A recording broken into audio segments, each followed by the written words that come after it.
Hola, ¿cómo están? Bienvenidos a un nuevo capítulo de Ultrasonido Clínico y algo más, donde semana a semana vemos distintos temas de ultrasonido y también algunas cosas de medicina de urgencia. Ahora, otro video más desde Toledo, España. Aquí estamos en Concepto SEMES, ya segundo día de la conferencia. Hoy día me toca presentar un tema bastante árido y el desafío de hacerlo en 10 minutos, que no lo voy a lograr hacer. Así que, más que nada, la idea de este video va a ser complementar todo lo que no pude decir en la presentación. Así que vamos a hablar ahora de estenosis aórtica, por qué es importante y cómo la vamos a buscar. Vamos con el video.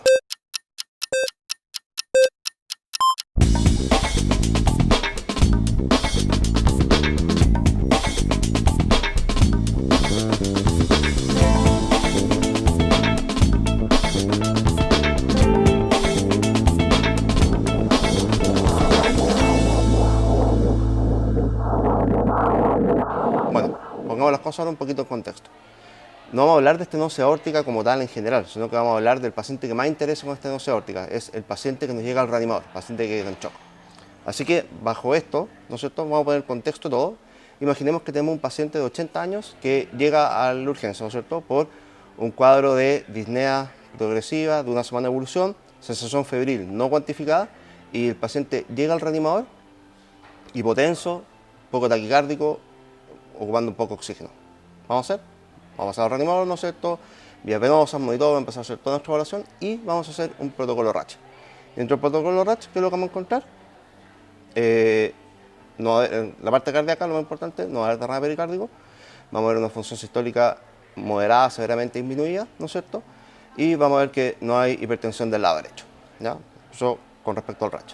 Después de otras cosas, vena cava inferior pretórica, ¿no es cierto?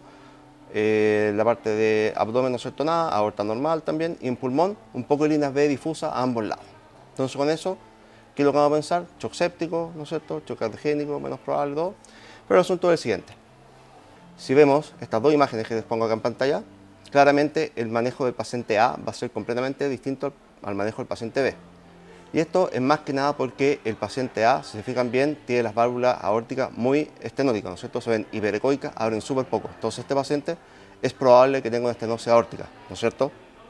Y como vamos a ver durante esta clase, el manejo es muy distinto a un manejo paquetizado de shock séptico. Así que, primera cosa que les quiero dejar en claro es que, por ya otros videos que hemos sacado antes y varios papers que han salido últimamente, el protocolo RACH igual se queda corto en muchas cosas, y si uno ya tiene un poquito más de conocimiento y sobre todo más conocimiento de ecocardio, claramente puede hacer mucho la diferencia poder diagnosticar sobre todo alteraciones mecánicas del shock cardiogénico. ¿Ya? Eso es algo fundamental y el RACH nos sirve para eso, queda corto en eso, no evalúa las válvulas y es muy importante evaluar esto. ¿Ya?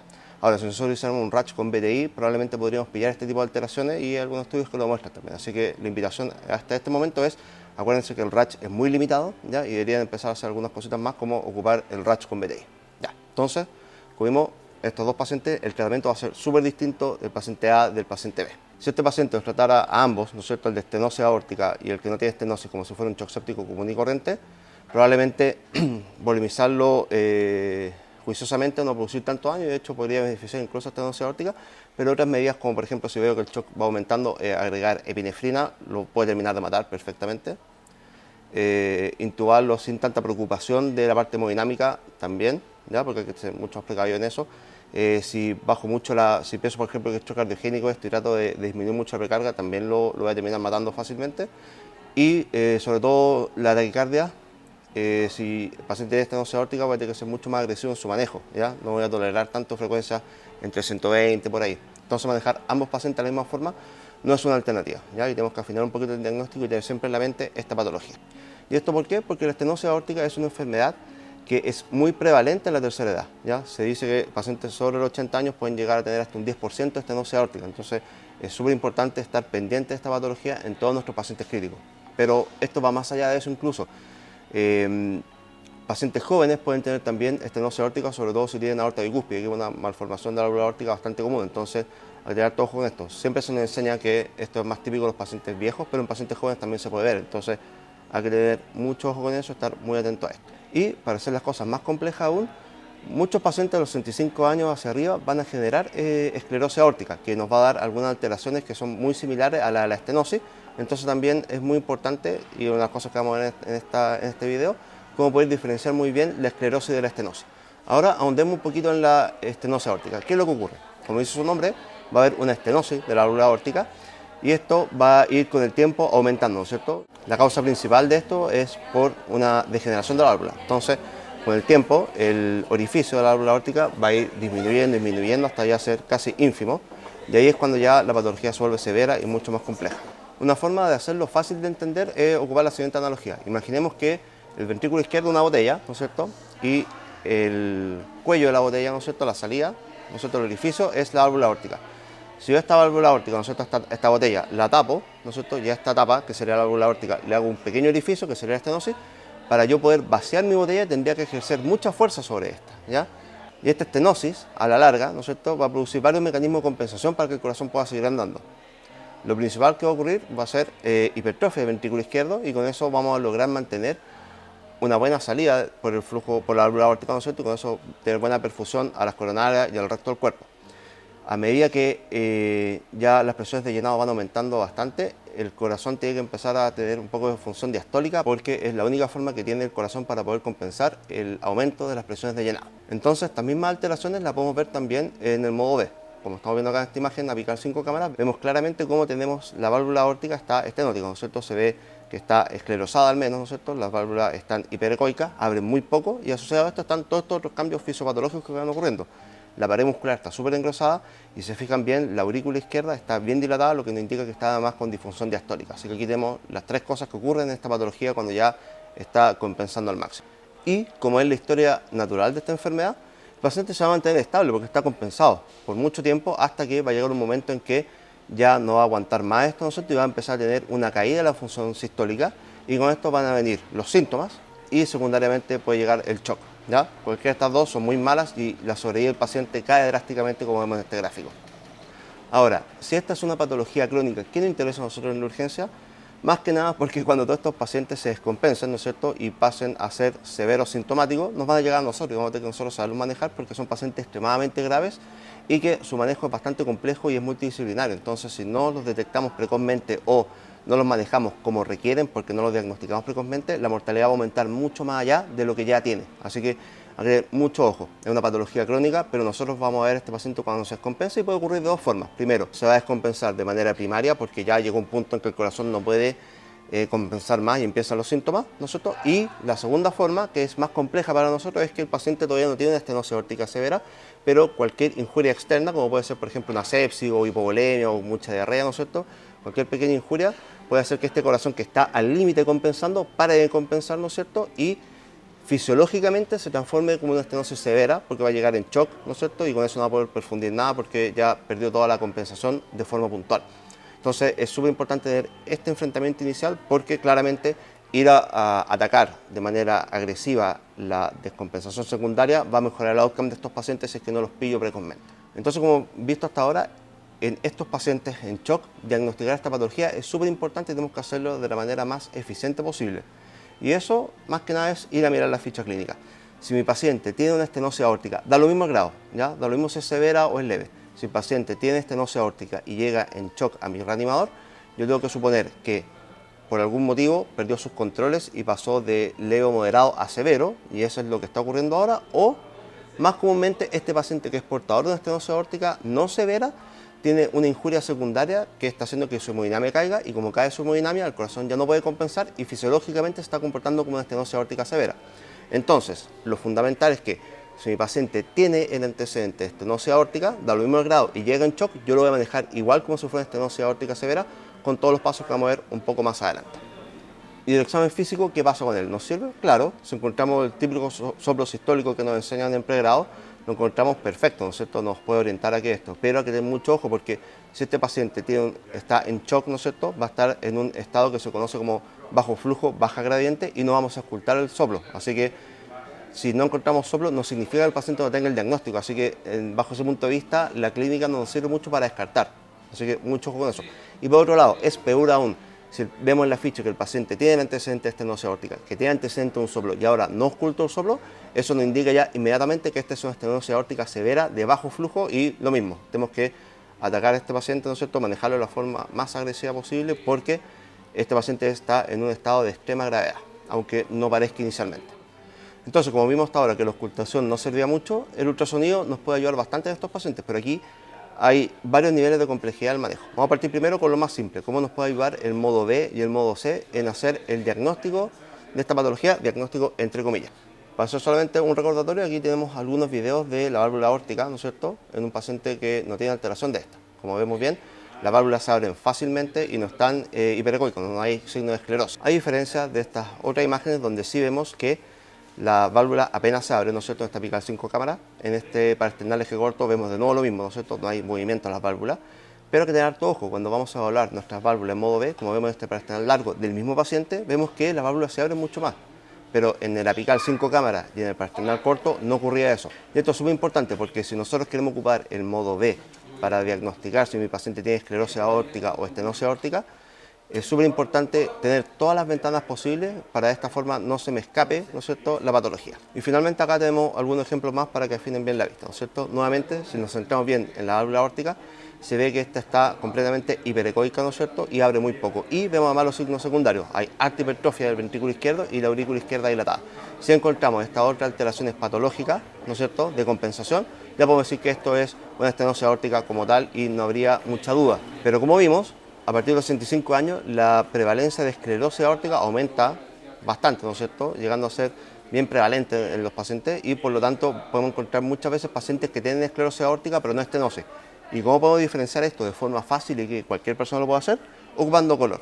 Si mi paciente tiene estenosis, como tengo que hacer mucha fuerza, la sangre al pasar por este orificio pequeño, de un lugar donde hay baja presión a este orificio pequeño que hay mucha presión, se va a generar un flujo turbulento.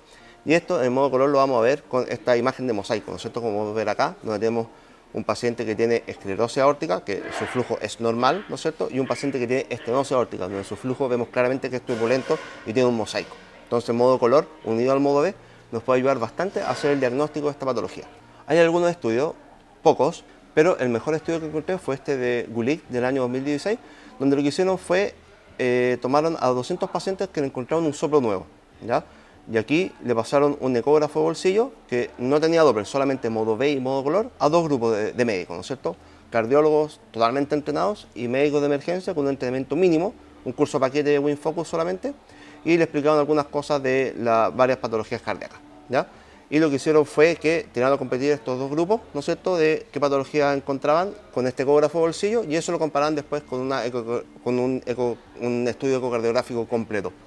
Y para estenosis aórtica, lo que encontraron fue que en los casos de moderado y severo, sobre todo severo, la sensibilidad y especificidad en ambos grupos era comparable.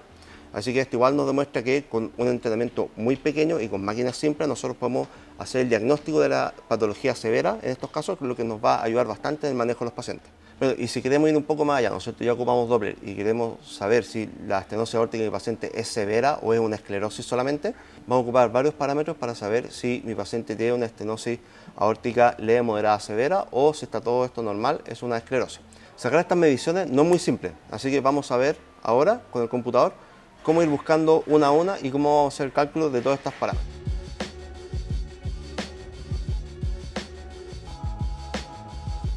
Volví al hotel ahora porque ya queda poco para mi presentación, así que aproveché de sacar el computador y explicarles con el computador esta parte, que ahora es un poquito más complejo esto, ¿ya? Que ya vimos cómo poder con el modo B y con el modo color, ¿no es cierto?, poder ver si es que hay estenosis o no, si es que la diferencia con esclerosis y todo, ¿ya? Ahora, lo que nos interesa a nosotros es cómo podemos saber si es que la estenosis que estamos viendo es severa o no, ¿no es cierto? Y para eso tengo que ocupar ya cosas más avanzadas, que es el Doppler tanto continuo como pulsado. Y siguiendo las recomendaciones de la ACE, ¿no es cierto?, podemos clasificar la estenosis aórtica en leve, moderada, severa, según distintos parámetros, que son la velocidad máxima del jet, la presión de gradiente media, el área valvular calculada por la ecuación de continuidad, y además de eso, la razón de velocidad o el índice adimensional como otro parámetro.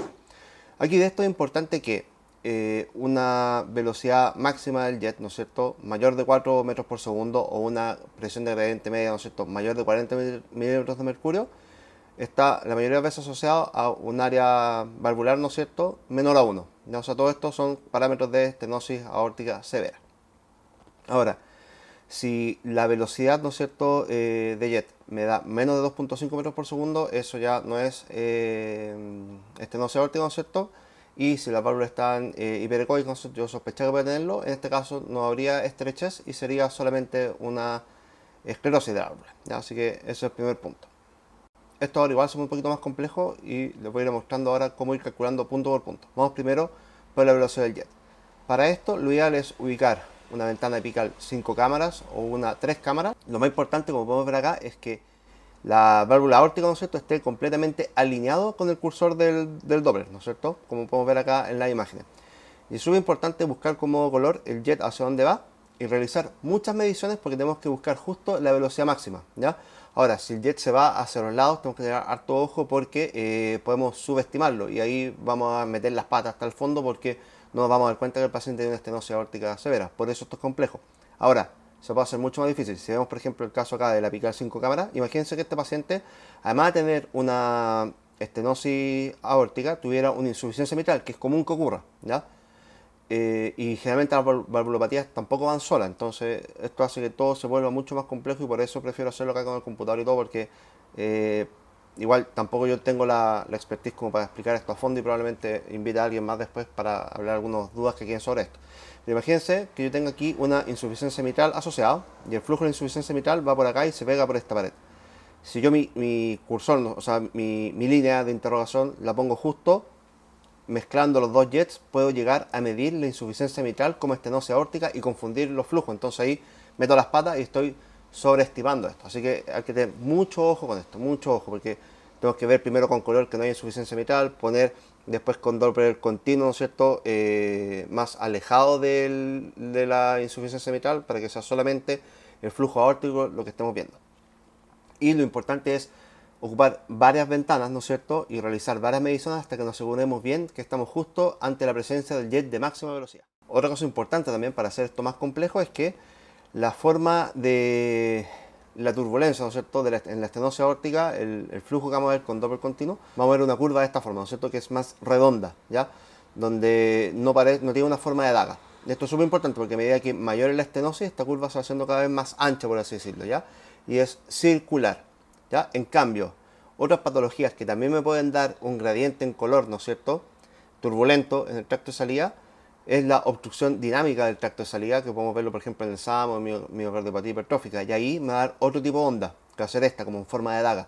Entonces, cuando estamos evaluando a mi paciente por estenosis aórtica, es súper importante poder distinguir estas dos curvas, ya antes de hacer cualquier medición, porque el manejo de obstrucción dinámica del tracto de salida es nada que ver y el pronóstico del manejo es totalmente distinto a una estenosis aórtica. Entonces hay que tener harto ojo para poder distinguir bien las curvas, para saber de qué estamos hablando primero, antes de meter cualquier caliper, a la gente que le encanta medir cosas, y aquí hay que tener harto ojo antes de. Entonces, ubico mi ventana apical 5 cámaras, por ejemplo, en este caso, pongo el modo color, veo ahí el flujo turbulento, ¿no es cierto?, y después de eso pongo mi Doppler continuo, trazo la línea, trato de dejar puesto justo el puerto, que no es puerto de interrogación, pero lo dejo puesto justo en el lugar donde está la válvula, y ahí puedo medir ya recién el pic máximo de velocidad, que en este caso, por ejemplo, me dio 410 centímetros por segundo, ¿ya? O sea, sobre 4 metros por segundo, ya me da alterado el primer valor. Una vez que hago eso, aquí ya hay que meterse en el paquete de cálculos de la máquina, ocupar el BTI que ocupamos siempre como el cálculo general no sirve porque no nos va a dar el parámetro que queremos ver ahora, que es la presión de gradiente media, no nos sirve. Entonces tenemos que meternos a cálculos y buscar ahí el BTI de la válvula aórtica, ¿ya?, que va a salir como AB PG max.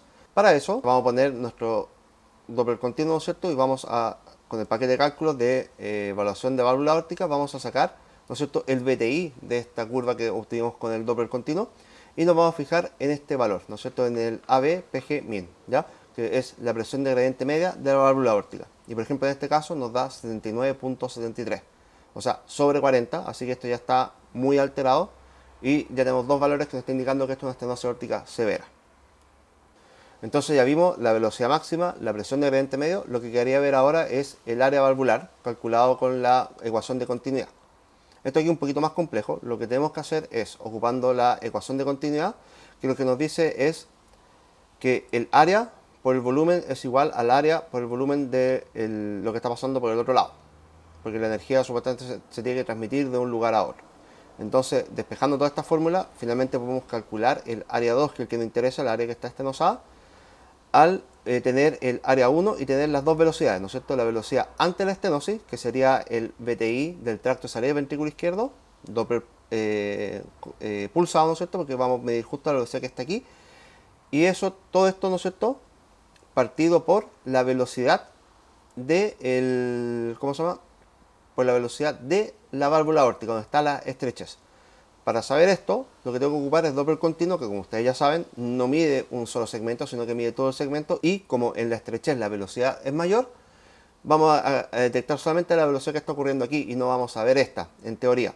Entonces, con eso yo puedo al tiro, ¿no es cierto?, tener la velocidad del tracto de salida como la velocidad de la válvula aórtica, ocupo los dos VTI, y lo que nos quedaría ahora sería sacar el diámetro del tracto de salida, ¿ya? Para después ahí sacar el área y con eso sacar finalmente el área de la estenosis. Ahora, hay que tener harto ojo porque la medición del AVA es súper complejo y de hecho dentro de la evaluación de la estenosis aórtica, que tiene muchos o sea, los parámetros son bastante difíciles de sacar algunos, el que más error tiene es este, el del AVA, ¿ya? Entonces el problema que tenemos acá es que es bastante difícil de medir, es donde hay más variabilidad interoperador experto. Entonces imagínense, para nosotros es mucho más difícil porque medir bien justo en el lugar, en el tiempo correcto, todo, cuesta harto. Entonces no es recomendable en el caso de este paciente, por ejemplo, en shock, hacer esto. Y de hecho poder posicionarlo y todo para poder medirlo va a ser más difícil aún. Entonces esto en verdad no es tan recomendado, ya, porque nos va a dar mucho error.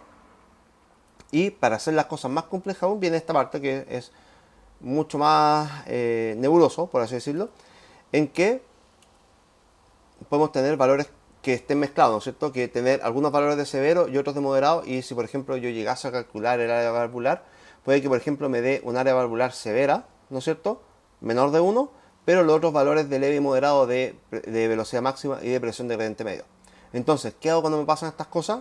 Aquí lo que debería yo pensar es que efectivamente la estenosis es severa, pero no, como mi función sistólica está disminuida porque el paciente está en shock, estaría produciendo bajo flujo y bajo gradiente por esta válvula, y por eso las velocidades me dan poco, ¿ya? Y la presión de gradiente que produce también es poca.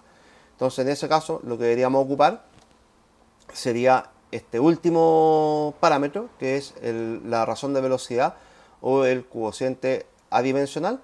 Y lo que hacemos aquí es nuevamente ocupar la ecuación de continuidad, pero sin poner el parámetro del diámetro del tracto de salida, que es uno de los más complejos de obtener.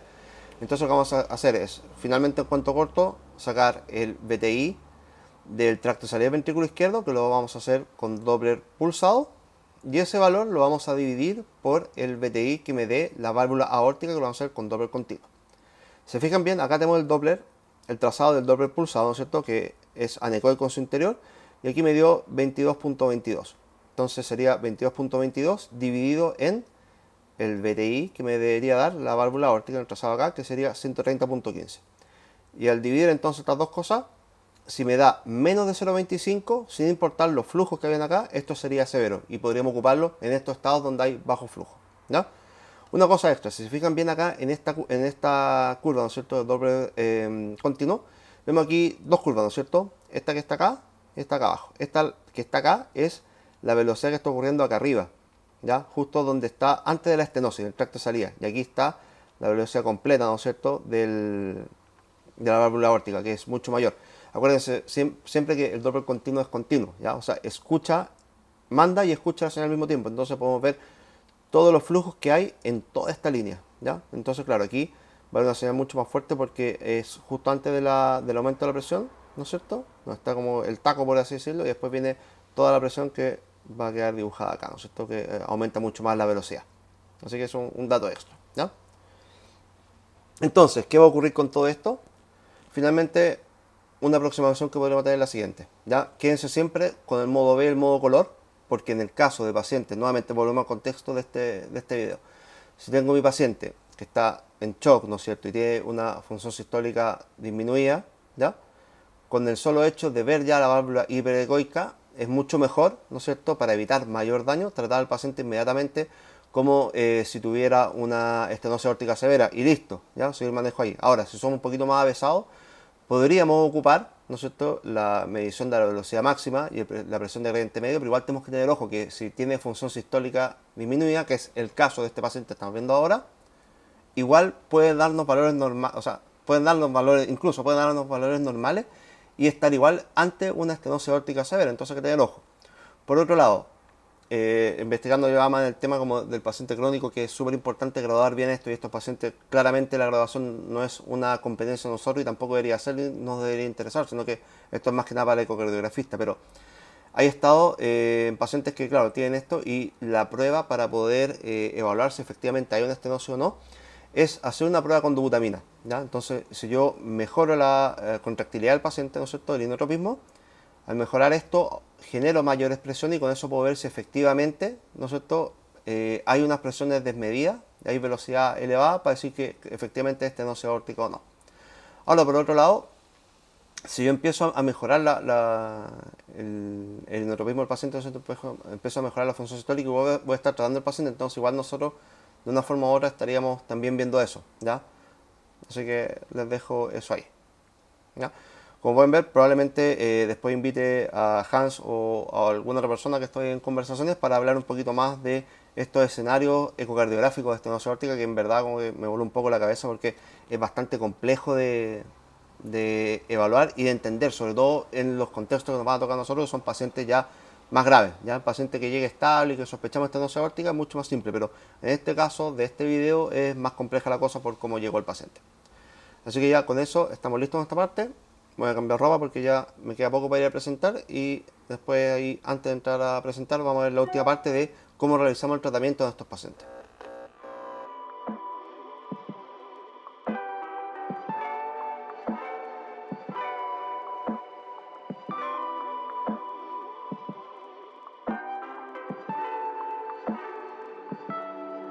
Bueno, ahora vamos al auditorio a presentar, así que vamos con la última parte de este video que claramente en 10 minutos es imposible abordarlo como merece. Así que vamos con lo primero que tenemos que hablar del tratamiento, que es más que nada diferenciar muy bien qué es lo que ocurre, ¿ya? Si esto es una descompensación de la estenosis aórtica, ¿no es cierto?, como tal, o hay una injuria secundaria que está haciendo que esta estenosis aórtica no necesariamente severa se comprometa ahora y se comporte hemodinámicamente como una severa. Entonces es lo primero, ¿ya? Y esto es importante porque si hay una anoxia secundaria tenemos que atacarla rápidamente. Entonces, dentro del tratamiento hay 6 pilares que tenemos que recordar siempre que estamos tratando a estos pacientes. El primero de todo es mantener la presión diastólica. Tenemos que tener en cuenta que estos pacientes tienen una pésima perfusión coronaria. Por 2 cosas. Primero, porque la presión diastólica de la aorta es baja. Y segundo, tiene una presión telediastólica del ventrículo izquierdo súper elevada. Y eso, vamos al sensor. Y eso lo que va a hacer es que la presión de perfusión coronaria va a estar siempre disminuida.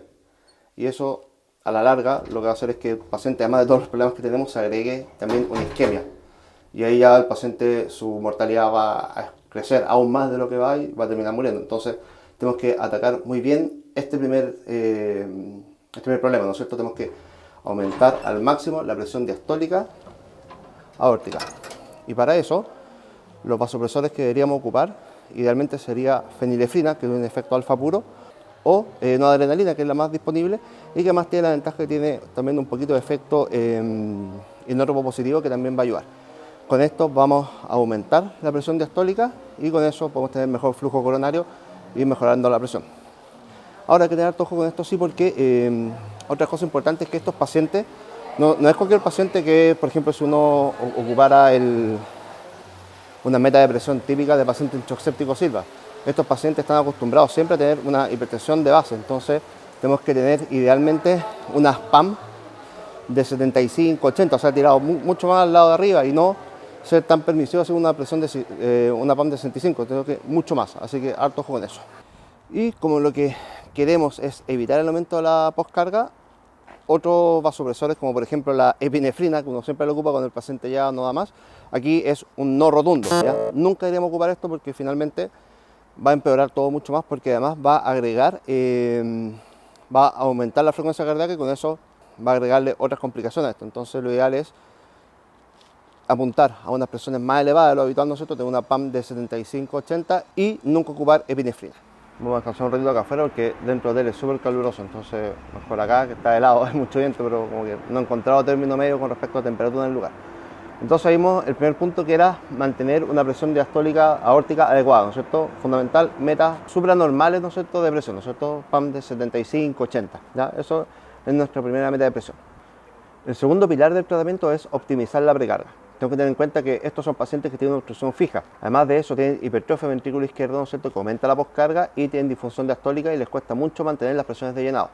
Entonces, cualquier cosa que disminuya la precarga los va a comprometer rápidamente y se van a choquear mucho más rápido de lo que ya están. Entonces, hay que tener harto ojo con esto. Y estamos hablando aquí de, bajo ningún punto de vista, y sobre todo si es que yo estaba pensando al principio que esto era un edema pulmonar, no dar vasodilatadores con dosis alta, sino que tener mucho cuidado con esto, no hacerlo, ¿ya? Tampoco ocupar furosemida. Y en el caso, por ejemplo, que llegase mi paciente, igual, aunque sea un shock cardiogénico esto, lo ideal es tratar de mantener, como yo decía, la precarga lo más optimizada. Y si de hecho tengo la duda cómo estará, no es malo en estos casos tratar de dejarlo un poquito congestivo, ¿ya? O sea, por ejemplo, si el paciente no tenía líneas B al ingreso y llega en shock, pasarle 250 de volumen, ¿no es cierto?, y revolverlo hasta que aparezca líneas B, no es algo descabellado, ¿ya? Es mejor que esté un poquito más congestivo a que esté con la precarga baja, porque si no, no va a andar bien este paciente y se va a morir rápidamente. Así que el segundo punto era ese, ¿ya? Optimizar muy bien la precarga. El tercer pilar es algo muy propio de esta patología, que es evitar la taquicardia. Tenemos que tener en cuenta que estos pacientes, como tienen disfunción diastólica, necesitan tener una frecuencia cardíaca lo más bajo posible para que puedan optimizar bien su llenado. Si no, nuevamente cae la precarga y viene todo este círculo vicioso, el paciente va a empeorar más. Entonces, ¿qué va a pasar aquí? Si por ejemplo mi paciente, el que estamos viendo en este caso puntual, está séptico además, tengo que tener un manejo muy agresivo de la fiebre para bajar al máximo la taquicardia. Si está muy agitado, está intubado, ¿no es cierto?, voy a tener que sedarlo un poco más, harto ojo sí de no bajar mucho la presión por la sedación. Igual la adrenergia va a producir taquicardia y también va a llevar a lo mismo. Entonces, lo importante en estos casos es manejar muy bien todas estas variables y ser muy estricto con la taquicardia, o sea, evitarla al máximo, ¿ya? Estamos hablando claramente de estos tipos de pacientes. No voy a estar tranquilo con que estén con una frecuencia entre 100 y 110, quiero que estén lo más bajo posible, idealmente 70, 65, 60 ideal, pero si no logro eso, bajo 100 al menos, ¿ya? Voy a cambiar de lado porque la iluminación me está fallando un poco, así que vamos a otro lugar. Bueno, el cuarto pilar es apoyar la contractilidad. Tenemos que tener en cuenta que estos pacientes, si estamos justo en el caso que tiene la función sistólica disminuida, en este caso en shock, ¿no es cierto?, si está así, vamos a estar en el contexto de un paciente que tiene bajo flujo, bajo gradiente. Y por lo tanto tenemos que apoyar la contractilidad de este paciente de forma tal que podamos mejorar las presiones, ¿no es cierto?, y de esta forma perfunda las coronarias y evitemos el infarto asociado a este shock. Bajo este punto entonces vamos a tener que ocupar agentes inótropos positivos. Aquí igual se pone un poco compleja la cosa, porque ¿cuál es el efecto adverso que tienen los inótropos? Primero que bajan la presión, entonces si pasa este hipotenso lo vamos a complicar más. Entonces lo ideal es, antes de eso, haber ido al primer punto que vimos, ¿no es cierto?, ocupar no adrenalina o vasopresina o fenilefrina. Y una vez que ya tengo más optimizada mi PAM, ¿no es cierto?, paso ahora a este punto que es agregar el inótropo. Aquí tener ojo, tengo que partir con dosis bien bajas para que el paciente no se hipotense más, porque eso es peligroso, pero por otro lado también evitar la taquicardia que tiene algunos de estos, como por ejemplo la mirrinona. Entonces lo ideal aquí sería ocupar dobutamina, aunque uno igual se va a los estudios como que no hay mucha diferencia entre uno y otro, pero por ejemplo en el caso mío ocupo mucho más dobutamina, así que tengo más familiaridad con esa droga, ocuparía esa, ¿ya? Con dosis bajas subiendo hasta ir optimizando bien la contractilidad del paciente, lo podemos seguir con ecografía eso. Ahora claramente también yendo un poquito más allá, puedo ir midiendo las velocidades que voy sacando ocupando el BTI, ¿no es cierto?, aórtico, a medida que voy mejorando la presión, porque estamos teniendo en cuenta que el corazón está tan mal en este caso que tengo que ocupar inótropos que no genera suficiente fuerza, ¿no es cierto?, para que tengamos alguna velocidad elevada por el tracto de salida. Así que ahí tenemos una cosa más. Y por otro lado, igual va de perogrullo, tenemos que evitar el uso, por ejemplo, de bloqueadores de canal de calcio o beta bloqueo, por ejemplo, también del punto de vista del otro lado, ¿no es cierto? Nosotros queremos evitar la taquicardia, no podemos ocupar estos medicamentos porque, ¿no es cierto?, voy a afectar más el inotropismo del paciente. Entonces, no esa droga, sí ocupar dobutamina. Hay mucho viento acá, así que yo de hecho voy a tener que ir hacia adentro, así que vamos para allá y vamos terminando ya con los pilares. El quinto pilar es tratar las causas reversibles. Esto es muy importante porque, por ejemplo, si el paciente tiene fibrilación auricular, lo más probable es que lo chispeemos rápidamente, no podemos ocupar beta bloqueo como les conté antes, o por ejemplo digoxina va a demorar mucho, entonces una opción va a tener que tratarlo inmediatamente. Ahora, por ejemplo, en el caso de un shock distributivo también, pues, va a disminuir la resistencia vascular sistémica, va a aumentar más la poscarga, se va a joder mucho más la perfusión coronaria, entonces tengo que ocupar vasopresores rápidamente y ser agresivo en su manejo. Y por otro lado, pacientes que estén hipovolémicos, ¿no es cierto?, que hayan sangrado o que se han deshidratado por diarrea, por ejemplo, en caso de un adulto mayor, tengo que enérgicamente corregir esta hipovolemia porque si no lo hago rápido, la estenosis aórtica lo va a terminar matando. El sexto punto es poco controversial porque es evitar la intubación, pero muchos de estos pacientes igual hay que intubarlo, entonces aquí influye mucho la expertise del médico que está a cargo del paciente, encontrar justo el momento correcto para intubarlo, porque si me demoro mucho también voy a sellar el mal pronóstico del paciente. ¿Por qué es problema en intubación? Primero, porque las drogas que ocupemos lo van a choquear más, todas, ¿ya? Así que si tuviéramos mucha experiencia en intubaciones vigiles sería la opción, ¿ya? Ojo con eso, ¿ya? Segundo cosa es que cuando pasamos al paciente a presión positiva, también vamos a disminuir la precarga. Estos pacientes son precarga dependientes, así que también se va a choquear más. Entonces ahí tenemos dos cosas que nos complican, ¿ya? Bajo ese punto de vista, la opción aquí, ¿qué sería? Llega mi paciente, lo preparo inmediatamente para intubar. Con esto me refiero a optimizar la precarga. Son los pasos que ya vimos, ¿no es cierto? Mejorar la presión diastólica, apoyar el inotropismo, y una vez que tenga todo eso listo, lo intubo. Si puedo hacerlo vigil, ideal. Si no, inductores dosis muy bajas, estamos hablando del 10% del que quieran, ¿ya? Da lo mismo, porque finalmente hasta etomiato, que es bien cardioestable, va a tener problemas. Así que dosis muy baja, dosis plenas de bloqueo neuromuscular, intubable, ¿ya? Y tratar de ocupar el mínimo PIB posible para que una vez que esté intubado el paciente no tenga problemas con la recarga. Y por otro lado, la sedación del paciente va a ser compleja también, porque si yo lo cedo mucho, ¿no es cierto?, puedo potenciarlo más, pero también por otro lado, si no lo cedo lo suficiente, el paciente se pone muy taquicárdico. Acordémonos del otro pilar, tengo que manejar muy bien esa frecuencia para que no esté elevada, entonces un manejo muy fino todo. Estos son pacientes complejos. Y el último pilar que queda es llamar a refuerzo, ¿no es cierto? Este es un paciente que necesita un manejo multidisciplinario. Tenemos que llamar al hemodinamista principalmente por dos cosas. Primero, porque este paciente va a necesitar algún tipo de dispositivo de asistencia ventricular, ¿ya? Que puede ser desde, por ejemplo, un balón de contrapulsación aórtico a ECMO, idealmente si lo tuviéramos. Así que por ese lado también llamar a cardiocirugía, y claramente este paciente no tiene que ir inmediatamente a un TAVI o una cirugía, ¿no es cierto? Pero tenemos que tener todo preparado para ese momento, que va a ser probablemente en un par de días más, si es que el paciente sobrevive el tratamiento. El hemodinamista, el otro rol que también tiene es la otra terapia aguda que podemos dar, ¿no es cierto? Vimos que la primera era balón de contrapulsación o ECMO, que es lo ideal. Lo segundo es hacer una valvuloplastía con balón, que claramente tiene alto porcentaje de estenosis y todo, pero es como lo que nos podría servir de puente esperar hasta que el paciente esté lo suficientemente estable para un tratamiento definitivo. Así que estos pacientes lo ideal es llamar rápidamente a todo el equipo que tenga que estar involucrado en el manejo del paciente, ¿no es cierto? Cardiólogos, porque igual no tienen que recibir después alguna unidad coronaria, cardiocirugía, hemodinamia, ¿ya? Tener todos los actores involucrados inmediatamente, porque el manejo de este paciente es multidisciplinario y es complejo. Así que ese sería como el último pilar del tratamiento, que no necesariamente el último, lo pueden hacer en paralelo con lo otro y es súper importante poder tenerlo. Si ustedes no disponen de esta herramienta, este paciente hay que trasladarlo, y si no está para trasladarlo, y el pronóstico yo creo que está sellado.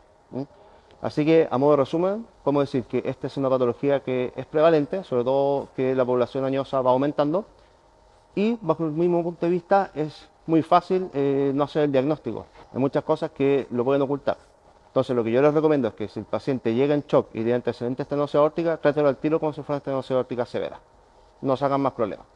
Ahora, si ustedes en el eco encuentran algún signo de esclerosis, ¿ya?, y no tienen las suficientes capacidades ecocardiográficas para determinar si esto es estenosis aórtica o no, quédense como estenosis aórtica severa y manejenlo igual. No, es mejor errar hacia ese lado que al revés y manejarlo como cualquier paciente. Si ya tienen más habilidades, pueden ver perfectamente cómo está la velocidad del jet, ¿no es cierto?, o la presión de gradiente media, pero ojo que si salen normales, lo que no significa que no tenga nada, así que nuevamente va a terminar tratándolo igual como estenosis aórtica severa. Y con respecto al tratamiento, nuevamente 7 pilares, llamen inmediatamente a los interconsultores que les van a ayudar con el manejo de este paciente y el manejo multidisciplinario. Mantener siempre una buena PAM, ¿no es cierto? La presión diastólica aórtica tiene que ser alta, ¿no es cierto? Tenemos que apuntar a una PAM de 75-80, optimizar la precarga, evitar la taquicardia, apoyar el inotropismo, intubarlo cuando es necesario con todas las precauciones que tiene. Esta es una vía aérea que es muy difícil por la fisiopatología del paciente, y buscar los desencadenantes que puedan estar produciendo el daño del paciente. Bueno, eso sería el final de estos videos desde Toledo, una muy buena experiencia, Conceptos Toledo. Así que si alguno de ustedes puede asistir a este congreso, se los recomiendo totalmente porque es una muy buena experiencia, charlas cortas, temas muy variados, muy dinámico todo, así que una excelente oportunidad para seguir aprendiendo. Nos vemos, no olviden seguirnos en nuestras redes sociales. Hasta pronto. Chao, chao.